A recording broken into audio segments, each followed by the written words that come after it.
இவ்வளோ நாளா நம்ம சப்ஸ்கிரைபர் கேட்ட மீனை ஒரு வழியா வாங்கிட்டோங்க.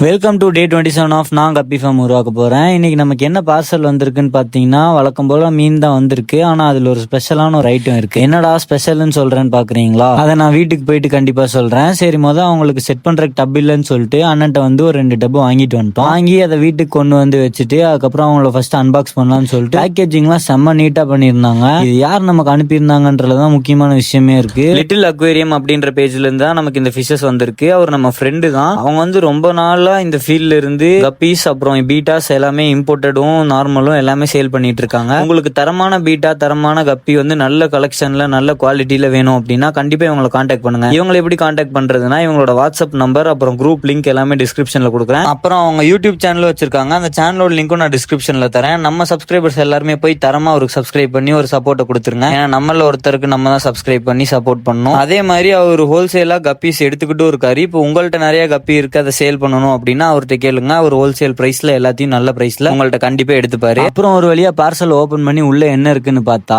ஒயிட் டெக்ஸ்ட் இருக்கு. இது வந்து நம்ம சப்ஸ்கிரைபர் ரொம்ப நாளா ஒருத்தர் கேட்டுட்டு இருந்தாரு. அவருக்காகவே இந்த மீனை நான் வாங்கியிருக்கேன். இந்த ஒயிட் டெக்ஸ்ட் நான் ஸ்பெஷலா அவர்கிட்ட கேட்டு வாங்கியிருக்கேன். அது போக ஆல்பினோ ஃபுல் ரெட்லயே வந்து ப்ளூ ஏர் இருக்கு. நான் வந்து ஃபர்ஸ்ட் இதை வந்து நார்மலா தான் பார்த்தேன், என்னடா ப்ளூ ஏர் மாதிரியே தெரியல அப்படின்னு. ஆனா அதுக்கப்புறம் தான் விஷயமே இருக்காது. என்னன்னு சொல்றாங்க, ஃபர்ஸ்ட் நான் இந்த டப்பை போய் கழுவிட்டேன். எல்லா டப்பையும் கழுவி மேல கொண்டு போய் வச்சுட்டு பழைய தண்ணி தான் ஊத்தணும்னு ஸ்ட்ரிக்ட்டா சொல்லிட்டாரு. சரின்னு வழக்கம் போல நம்ம ஃபிஷ் டேங்க்ல இருந்தே தண்ணி எடுத்துட்டு போய் மேல 50% அதை ஊத்திட்டு கொஞ்சம் புது தண்ணி 50% ஊத்திட்டு லிலி பிளான்ட் வச்சா நல்லா இருக்கும்னு சொல்லிட்டு நம்ம ஃப்ரிட்ஜ் பாக்ஸ்ல இருந்து ஒரு லிலி பிளான்ட்டோட இதை எடுத்துட்டு வந்து வச்சதுக்கு அப்புறம் ஒயிட் டெக்ஸ்ட் எப்பயும் போல நல்ல குவாலிட்டியில இருந்துச்சு, சூப்பர் குவாலிட்டியில. அதை எடுத்து ரிலீஸ் பண்ணி விட்டுட்டோம். ரிலீஸ் பண்ணிட்டு இந்த பக்கம் வந்து ஆல்பினோ ஃபுல் ரெட் உள்ளுக்குள்ள விட்டுட்டு பார்த்தா அப்பதான் அதோட ஒரிஜினல் கலரே தெரியுதுங்க. இப்ப நீங்க இந்த வீடியோல பாக்குறீங்கல்ல, இதே மாதிரிதான் இருந்துச்சு. ப்ளூ கலர் அவ்வளவு சூப்பரான குவாலிட்டியில ஏர் இருக்கு. நிஜமா இந்த அளவு குவாலிட்டியில ஏர் வரும்னு நான் எதிர்பார்க்கவே இல்லை. சூப்பர் குவாலிட்டியில அனுப்பிச்சு விட்டுருக்காரு. இந்த மாதிரி குவாலிட்டியான கப்பீஸ் அண்ட் பீட்டாஸ் வேணும் மறக்காம அவரை கான்டாக்ட் பண்ணிக்கங்க. இந்த வீடியோ இதோட முடிச்சுக்கிறேன். நீ அடுத்து நான் என்ன மீன் வாங்கணும்னு சொல்லிட்டு கண்டிப்பா மறக்காம கமெண்ட்ல சொல்லிட்டு போங்க.